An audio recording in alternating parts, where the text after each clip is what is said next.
Hello and welcome to Newsfeed, your daily dose of what people are talking about online, from news stories to what's trending. There's no way you don't already know. Everyone's talking about former President Donald Trump's plan to return to the White House in 2024. Trump is a creature of social media, but his ban from Twitter meant he had to make a case for another term the old-fashioned way, an hour-long rambling speech at his Florida estate. We will make America glorious again. And we will make America great again. Thank you very much. God bless you all. Thank you. We've heard these phrases before, but some in Trump's circle aren't ready for a repeat. That includes Trump's own daughter Ivanka. In an Instagram post, she politely declined to participate in his campaign. She and her husband Jared Kushner had been the stars of the show last time around. I mean, imagine the Kardashians without Kim. How's that going to turn out? But her brother Donald Jr. was as enthusiastic as ever about a chance to be America's first son. He tweeted spirited support of his father during his announcement speech. But that level of excitement was not shared by some of the attendees at Mar-a-Lago on Tuesday night. As Trump's speech dragged on, some wanted to leave early, but security wouldn't let them. That's something of a metaphor, perhaps. And what do Americans think of the prospect of another 4 years of Trump? Well, we asked a few in our newsroom right here in Istanbul. It comes as no surprise that Donald Trump is running for president again. But it's not clear yet if he's going to get his party's nomination. Over the last 6 years, he's made plenty of enemies, even among his own fellow Republicans. And for voters, some of them who gave him a shot in 2016 might not be willing to give him one again. I think that most Trump voters cast their vote for his domestic policy. So I think the frightening thing is that geopolitics look quite different now in 2022 than they did in 2016. So I hope that if he does end up taking the ticket, that one, he's more challenged on his foreign policy, and two, that voters take that into account. I can only imagine that him and his administration will be going down the same path with their doublespeak, and just, I can't really trust what's going to happen. That's the thing. It's not really predictable. We don't really know him, even though he's been the president already. Twice impeached, facing multiple criminal and civil investigations, and booted off several social media sites. The 45th President of the United States is a colorful character, to say the least. Let's take a look back at some of the most memorable moments from the early days of his first campaign, when crowds couldn't take their eyes off him. But then watch the reaction from his announcement speech Tuesday night. Is it possible he's lost a bit of that magic? Well, you be the judge. CNN is terrible. CNN, you're with CNN? Are you with CNN? Good. You people do not cover us accurately at all. So they have a few protesters outside, and they have thousands of people, and the first question from CNN is about protesters. So the Mexican government is not happy with me, to put it mildly. And again, I respect Mexico, but their leaders are too smart for our leaders, because we have stupid leaders, okay? Let's say that Jeb Bush or Hillary or one of these politicians, all talk, no action, all controlled by lobbyists and special interests and donors. People like me from previous months, okay? Total control. Bing, bing, bong, bong, bing, bing, bing. You know what that is, right? In China, when I was with President Xi, I said, President, do you have a drug problem? No, we don't. He looked at me like I didn't know what I was doing. He said, no, we don't have a drug. How come you don't have a drug problem? He said, quick trial. What is a quick trial? I sort of knew. What is a quick trial? That's where, if you get caught dealing drugs, you have an immediate and quick trial, and by the end of the day, you're executed. That's the only answer. No more blue ribbon committees. That's the only way you're going to solve the problem, and I hope politicians are listening, because they should do it quickly.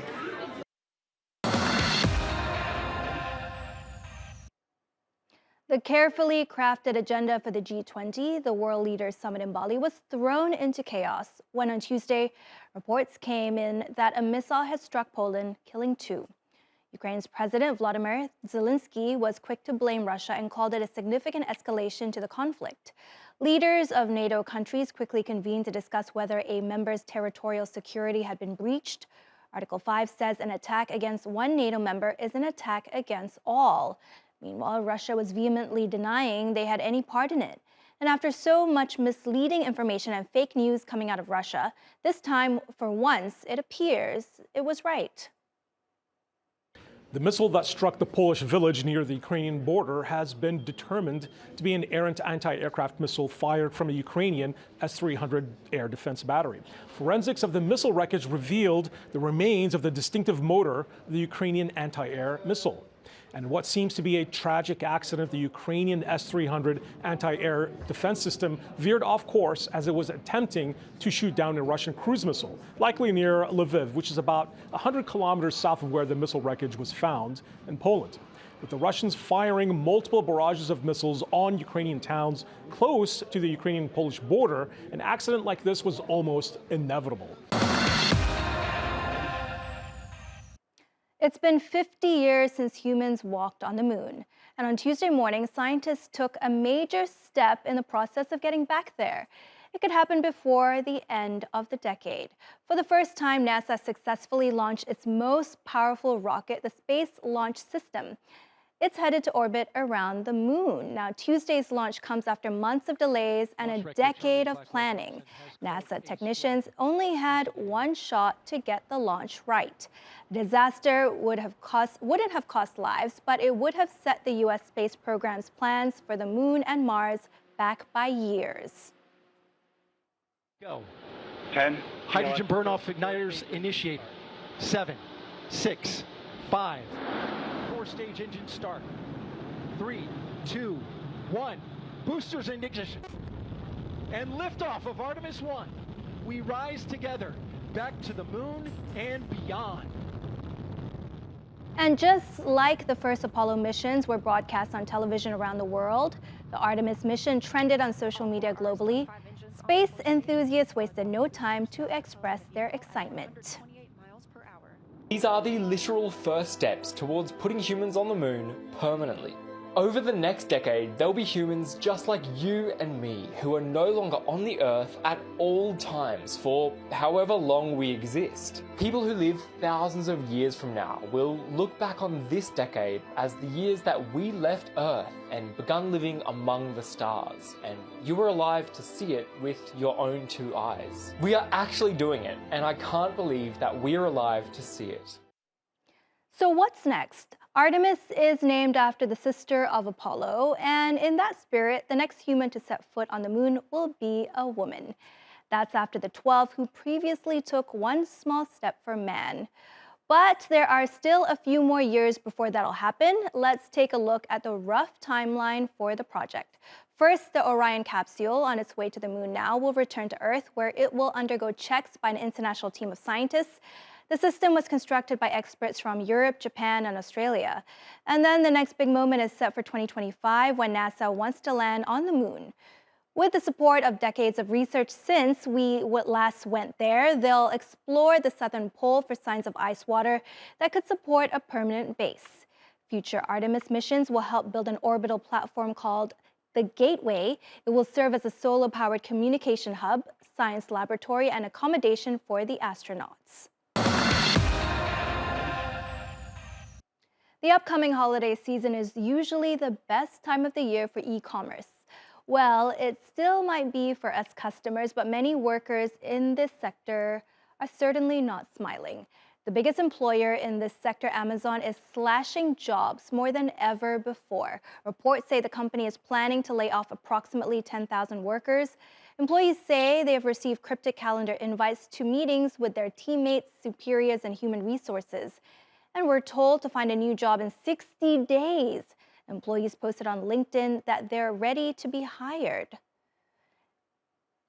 Amazon is not the only big tech company that's slashing staff. There's been a spate of sackings and hiring freezes by the likes of Meta and Twitter. Reports show that in the past 30 days, tech companies have laid off about 33,000 workers. But what is triggering this downturn? During lockdowns, people spent more time on social media and shopped online. Experts say now the world is emerging from the COVID-19 pandemic, there is a massive drop in demand. I think dark times in tech. We're seeing it at Amazon, Apple, Microsoft, and others. I think there's clearly been a massive drop-off in growth that we've seen across the tech industry.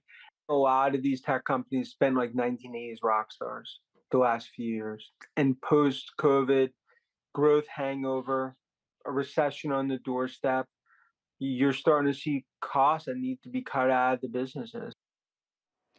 Amazon's layoff announcement was a surprise, especially given its reputation for aggressively hiring. Now, this doesn't mean that they hired just anyone. They hired too many. Analysts say this has now backfired. I do think it's important to keep in mind that a lot of what we're seeing is a correction due to overhiring. So look at the 2020 headcount, where they literally grew 63% from the previous year's headcount, like added over 500,000 employees in a single year. Huge growth, and then another 300,000 in 2021. So this is really massive growth. And so although they are reducing headcount, a lot of it is just because they grew more aggressively than they likely should have, and it can't be justified anymore. Meanwhile, Twitter is giving different reasons for firing workers as the Musk mayhem continues. The platform staff says their new owner gave them an ultimatum via email. He asked them to commit to what he calls an extremely hardcore work schedule or be laid off. Yikes. As a part of his Twitter 2.0 vision, Elon Musk announced 80-hour work weeks and fewer office perks like free lunch.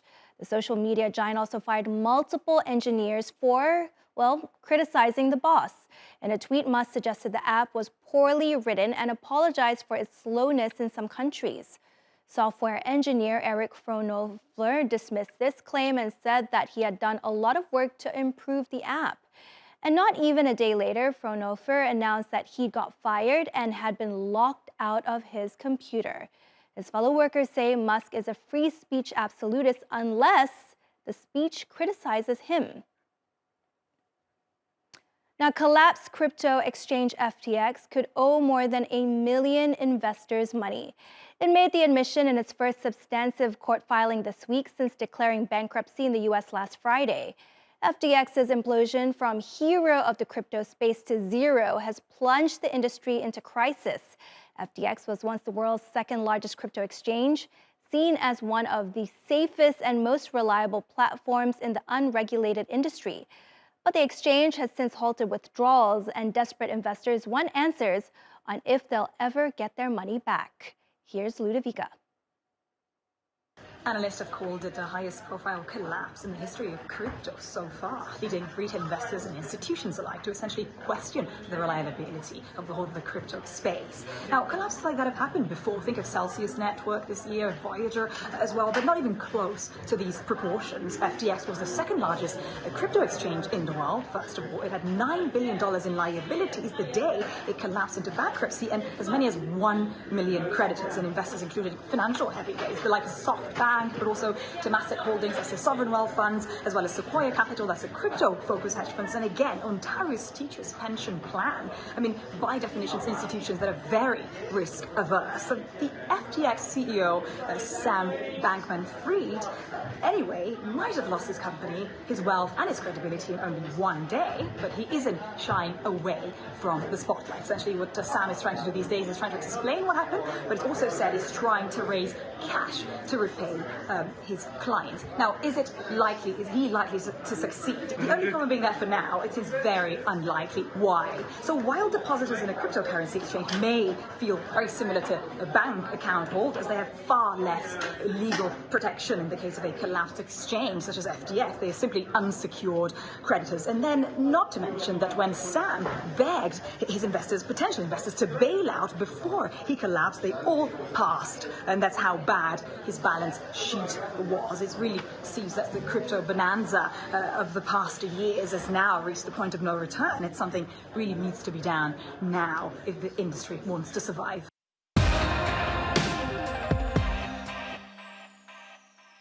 All right, on to what's trending. So earlier, we touched on the crypto slump that's obviously impacted the NFT market. But although the digital art downturn is something that's been percolating for months now, it hasn't stopped some of the world's biggest stars from jumping on the bandwagon. Yep, that's right. One of football's most famous personalities has launched his very first NFT collaboration with the world's biggest crypto exchange, Binance. Cristiano Ronaldo says the collection will drop on Friday. The drop includes 7 animated collectibles. Some include a personal message from him or autographed merch. Some fans say it's a nice way to immortalize Ronaldo's career amid speculation over his potential departure from Man United.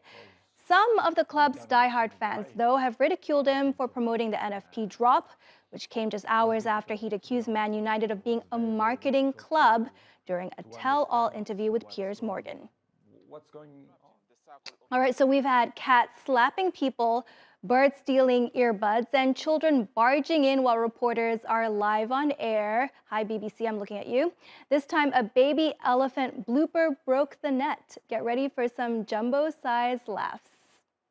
Now, Kenyan journal Alvin Konda was reporting on how orphan elephants were being taken care of during the drought. And this jumbo decided to steal his spotlight. Someone clearly had something to say. Alvin, did you perhaps forget to give him the right to respond? Needless to say, the hilarious video of the elephant tickling the journalist has gone viral, and we can't get enough either. So adorable. And that brings us to the end of today's news feed. Find this show on YouTube and do subscribe to our channel. Bye and see you same time tomorrow.